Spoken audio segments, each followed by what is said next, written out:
जय हिंद दोस्तों, कैसे आप सभी। उम्मीद करता हूं दोस्तों आप सभी बहुत ही बढ़िया होंगे। दोस्तों आज की वीडियो हम बात करने वाले हैं ऐसी आपको दोस्तों ग्रैंड लीग की 3 टिप्स बताने वाला हूं, जिन्हें अगर आप आज तक फॉलो नहीं करते थे तो आज से फॉलो कर देख लीजिएगा। आपको बहुत ही ज़्यादा अंतर देखने को मिल जाएगा ग्रैंड लीग की रैंक्स में। देखिएगा दोस्तों, आगे बढ़ूँ उससे पहले बोल रहा हूँ, अगर आप टेलीग्राम पर नहीं जुड़े हो तो यहाँ से जुड़ जाइएगा दोस्तों, क्योंकि फैंटेसी में आपको 100 से ज़्यादा चैनल्स देखने को मिल जाएंगे। सब आपको प्लस के स्टेट दिखाकर कंफ्यूज कर देंगे। इससे भी रख सकते हो, उससे भी रख सकते हो। आपका भाई आपको बिल्कुल भी कंफ्यूज नहीं करेगा, इसलिए यहाँ से टेलीग्राम पर जुड़ जाइएगा। मैं लिंक दे दूंगा, वहाँ से जुड़ सकते हो, ठीक है, याद रखिएगा। चलिए दोस्तों स्टार्ट करता हूँ। तो सबसे पहले दोस्तों जो आपको यहाँ पर टिप्स देखने को मिल रही होगी, सबसे पहली है प्लेयर्स फॉर्म, ठीक है। तो प्लेयर्स फॉर्म दोस्तों बहुत इंपॉर्टेंट होता है आपके, चाहे वो आपका बैट्समैन हो, चाहे वो आपका ऑलराउंडर हो, चाहे वो आपका बॉलर हो, ठीक है। तीनों के लिए उनका फॉर्म इंपॉर्टेंट होता है। देखिए दोस्तों, जिस प्लेयर का फॉर्म चल रहा होता है तो ज़्यादातर मैचेस में वही प्लेयर्स आपको परफॉर्मेंस करके दे देगा, और जैसे ही फॉर्म वहाँ पर चला जाता है तो ज़्यादातर मैचेस में वही प्लेयर फ्लॉप हो जाएगा, ठीक है, याद रखिएगा।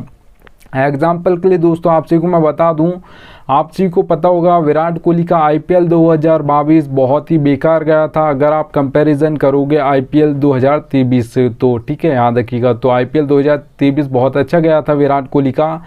2 प्लेयर्स का और नाम बता देता हूँ, आप सभी को पता होगा दोस्तों, ठीक है, दिनेश कार्तिक, दीपक हुडा। इन दोनों प्लेयर्स का आईपीएल 2022 बहुत ही शानदार गया था। आईपीएल 2023 उठाकर देखोगे इन दोनों प्लेयर्स का तो बहुत ही बेकार गया था। तो दोस्तों प्लेयर तो वही हैं, जैसे ही फॉर्म चला गया तो ज़्यादातर मैचेस में फ्लॉप हो गए, और जब फॉर्म चल रहा था तो ज़्यादातर मैचेस में उन्हीं प्लेयर्स ने परफॉर्मेंस दिया था, ठीक है, याद रखिएगा। देखिएगा दोस्तों, आपको जिस भी प्लेयर्स का फॉर्म देखना है लास्ट 5 मैच देख लीजिएगा, आपको पता चल जाएगा प्लेयर फॉर्म में है या नहीं है, ठीक है। लास्ट 5 मैच देखना, उससे आगे की ज़रूरत नहीं है आपको देखने की। चलिएगा दोस्तों सेकंड टिप की ओर बढ़ूँ, उससे पहले बोल रहा हूँ सबसे बेस्ट एप्लीकेशन दोस्तों फैंटेसी की जानना चाहते हो तो विजन 11 दोस्तों सबसे बेस्ट एप्लीकेशन है फैंटेसी की। यहाँ पर खेलोगे तो क्या फ़ायदा होगा वो बता देता हूँ। देखिए दोस्तों, ड्रीम 11 पे आपको वही कॉन्टेस्ट देखने को मिलेगा, 5750 रुपये में, प्राइस पोल 10,000 है। वही कॉन्टेस्ट आपको विजन 11 पर देखने को मिलेगा 5199 रुपये में, ठीक है, प्राइस पोल 10,000 है। तो सीधे 550 रुपये आपके बच जाते हैं विजन 11 पर, और ड्रीम 11 550 रुपये आपसे ज़्यादा ली थी सेम टू सेम कॉन्टेस्ट के लिए, ठीक है। अब ये ज़रूरी नहीं है आपको एक ही कॉन्टेस्ट खेलना है, आप जो भी कॉन्टेस्ट खेलते हो 100 रुपये, 200, 300, 400, 500 जो भी कॉन्टेस्ट खेलते हो यहाँ पर खेलिएगा, आपके कुछ ना कुछ पैसे बच जाएंगे, याद रखिएगा, ठीक है। चलिएगा लिंक दे दिया, डाउनलोड कर लीजिएगा। चलिएगा दोस्तों सेकंड नंबर की टिप की हम यहाँ पर बात करते हैं। तो यहाँ पर आप दोस्तों देख पा रहे होगे पिच रिपोर्ट। पिच रिपोर्ट दोस्तों आपकी इंपॉर्टेंट होती है T20 और ओडीआई मैचेस के लिए, क्योंकि यहाँ पर आपने देखा होगा दोस्तों कोई भी कैप्टन टॉस जीतता है बॉल फर्स्ट करता है, मतलब चेस करना पसंद करता है। जबकि अगर आप बात करते हो T20 के बाद आपके टेस्ट मैचेस की, तो वहाँ पे कोई भी कैप्टन टॉस जीतता है वो आपका 50-50 चांस होता है, वो बॉल फर्स्ट भी कर सकता है, बैट फर्स्ट भी कर सकता है, ठीक है, याद रखिएगा। आपको 3 टाइप्स की पिच देखने को मिल जाएगी दोस्तों, बैटिंग फ्रेंडली, बैलेंस, बॉलिंग। अब नाम से ही समझ आ रहा है दोस्तों बैटिंग फ्रेंडली पिच है तो आपके बैट्समैन परफॉर्म करने वाले हैं। आपको जो स्कोर बोर्ड देखने को मिलेगा वो हाई देखने को मिलेगा बैटिंग फ्रेंडली पिचेस पर। अगर दोस्तों यहाँ पर मैं बात करता हूँ बैटिंग फ्रेंडली पिचेस पर, जो आपको T20 में स्कोर बोर्ड देखने को मिलेगा वो देखने को मिलेगा दोस्तों 170 से प्लस, ज़्यादातर 180, 190, 200 प्लस देखा जाता है बैटिंग फ्रेंडली पिचेस पर T20 में स्कोर बोर्ड, ठीक है, याद रखिएगा। चलिएगा दोस्तों अब यहाँ पर हम बात कर लेते हैं बैलेंस पिच की। तो बैलेंस पिच पे दोस्तों याद रखिएगा, आपको जो ज़्यादातर परफॉर्मेंस देते हैं वो आपके ऑलराउंडर्स देते हैं, क्योंकि 4 नंबर, 5 नंबर, 6 नंबर ये बैटिंग ऑर्डर ज़्यादातर ऑलराउंडर्स का होता है, और इनके दोस्तों ये दोनों काम करते हैं, आपके बैटिंग भी करके देते हैं और बॉलिंग करके भी देते हैं आपको, विकेट लेकर भी, ठीक है। तो बैलेंस पिचेस पर आपके ऑलराउंडर्स परफॉर्म करते हैं। ज़्यादातर जो बैलेंस पिच होती है दोस्तों वहाँ पर आपके टॉप ऑर्डर जल्दी फ्लॉप हो जाता है, तो इनकी बैटिंग जल्दी आ जाती है। तो ये आपको फैंटेसी पॉइंट बैटिंग करके भी देते हैं और विकेट लेकर भी देते हैं, इसलिए यहाँ पर बैलेंस पिचेस पर ऑलराउंडर्स परफॉर्म करते हैं। अगर मैं दोस्तों यहाँ पर बैलेंस पिचेस पर T20 स्कोर बोर्ड की बात करता हूँ तो याद रखिएगा दोस्तों जो आपको स्कोर बोर्ड देखने को मिलेगा 150 से लेकर 170 के बीच में ज़्यादातर देखने को मिलेगा, 160, 165 ज़्यादातर देखा जाता है बैलेंस पिचेस पर। अगर दोस्तों यहाँ पर मैं बात करता हूँ बॉलिंग पिच की, तो याद रखिए दोस्तों सबसे पहले तो हमारे 2 टाइप्स के तो हमारे बॉलर्स होते हैं, एक पेसर्स होते हैं जिसे हम फास्ट बॉलर्स बोलते हैं और एक स्पिनर्स होते हैं। ज़्यादातर जो विकेट लेते हैं दोस्तों आप सभी को पता होगा पेसर्स लेते हैं, क्योंकि वो पावर प्ले में बॉलिंग करते हैं, उसके बाद आपके दाएं अवर्स में बॉलिंग करते हैं। जो आपके स्पिनर्स होते हैं दोस्तों आप सभी को पता होगा कि वो मिडिल अवर्स में बॉलिंग करते हैं। पावर प्ले के बाद वहाँ पर फिर एक आध चौका मारना है किसी भी बैट्समैन को, उसके बाद फिर सिंगल डबल लेना है। जबकि दाएं अवर्स में ऐसा नहीं होता, वहाँ पर आपको हर बॉल पर छक्का चौका घुमाने की कोशिश करनी होती है। अगर नहीं कनेक्ट हुआ तो कोई बात नहीं, पर आपको कोशिश ज़रूर करनी है, ठीक है। अगर आप बैट्समैन हो तो भी, चाहे आप बॉलर हो तो भी।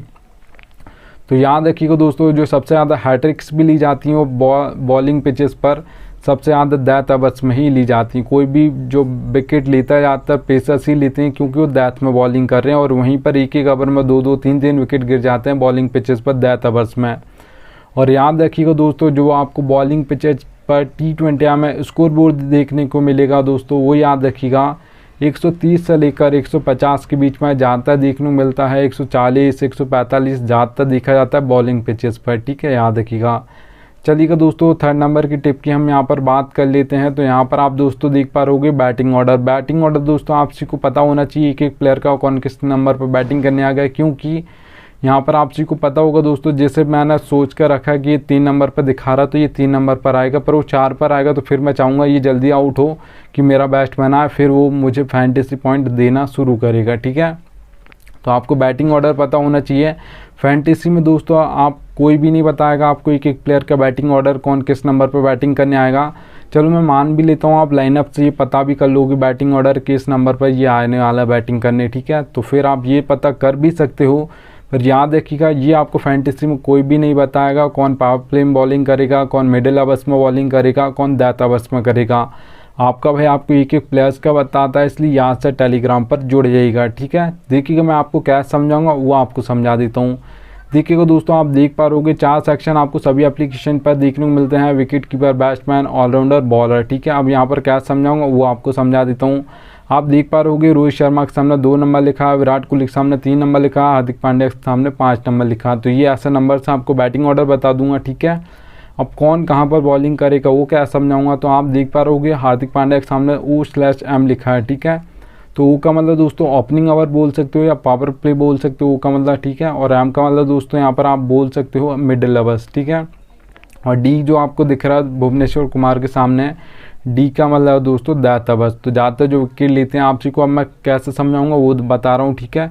तो आप हार्दिक पांड्या के सामने दोस्तों अगर यहाँ पर 6th ऑप्शन है बॉलिंग का तो 2 ओवर डालेंगे, तो फिर वो पावर प्ले में 1 ओवर डालेंगे, मिडिल में 1 ओवर डालेंगे। अगर यहाँ पर 5th ऑप्शन है बॉलिंग का तो फिर वो कैसे बॉलिंग करेंगे आपके हार्दिक पांड्या, फिर वो बॉलिंग करेंगे दोस्तों पावर प्ले में 2 ओवर डालेंगे, मिडिल में 2 ओवर डालेंगे हार्दिक पांड्या, अगर 5th ऑप्शन है बॉलिंग का। तो एक और एग्जांपल आपको बता देता हूँ, भुवनेश्वर कुमार का आप सभी को पता होगा, जब इंडिया से खेलते थे तब भी ऐसे ही बॉलिंग करते थे, अभी तो SRH से खेलते हैं।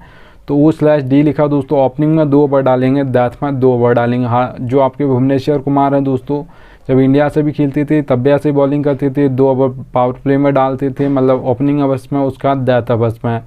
और अभी SRH से भी खेलते हैं तो सेम टू सेम ऐसी बॉलिंग वहाँ पर करते हैं, पावर प्ले में 2 ओवर डालते हैं, 2 ओवर डेथ में डालते हैं। मिडिल में कब डालते हैं भुवनेश्वर कुमार, तभी डालता हो कोई भी बॉलर, जब वो ऐसा नॉर्मल बॉलिंग नहीं करता, जब कोई बल्लेबाज सेट हो जाता है, विकेट नहीं जाता है, तो एक्सपीरियंस बॉलर को लगाया जाता है विकेट लेने के लिए, तो कभी कभार एक आध ओवर मिडिल ओवर्स में डाल देते हैं, ठीक है, याद रखिएगा। पर ज़्यादातर नहीं डालते हैं, याद रख लेना।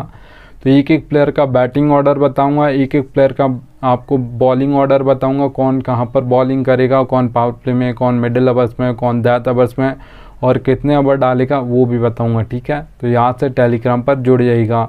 चलिएगा दोस्तों, 3 टिप्स तो मैंने बता दी। अब ये फैंटेसी की रियलिटी बता रहा हूँ, पर फैंटेसी में ये कोई बताता नहीं है, याद रखना दोस्तों, आपका भाई आपको रियलिटी बता रहा है। नीड लक लिखा दोस्तों, आप कोई भी कॉन्टेस्ट खेलते हो, head to head, small league, grand league, mega grand league, सब में आपको फैंटेसी में लक की ज़रूरत पड़ती है, याद रखिएगा। आप देखिएगा कैसे पड़ती है वो बता देता हूँ। देखिए दोस्तों, हेड टू हेड कॉन्टेस्ट खेलते हो जिसमें सिर्फ 2 मेंबर्स होते हैं, एक मैं हूँगा एक आप होगे, तो 2 मेंबर हैं, तो वहाँ पर 10% आपकी लक की ज़रूरत पड़ती है हेड टू हेड में, 90% आपकी नॉलेज चलती है। अगर आपको अच्छी खासी फैंटेसी की नॉलेज है तो आप हेड टू हेड कॉन्टेस्ट जीत सकते हो, याद रखिएगा।